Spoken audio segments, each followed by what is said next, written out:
you know what really needs to happen?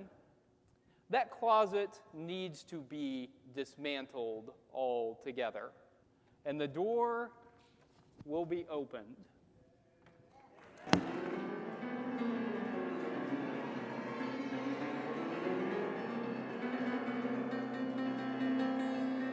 As not a command, but an invitation, Jesus says, Lazarus, come out. There are remnants of the closet that remain, just like those burial cloths.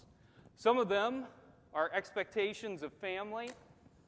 Some of them are scripture that have been misinterpreted to make people feel badly about themselves.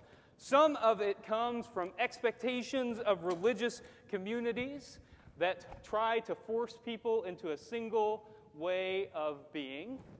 Some of it comes from our own thoughts about ourselves.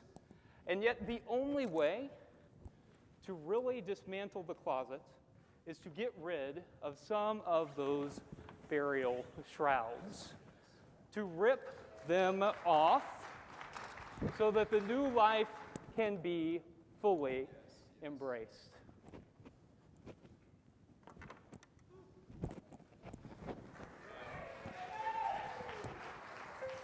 The structure still exists, doesn't it?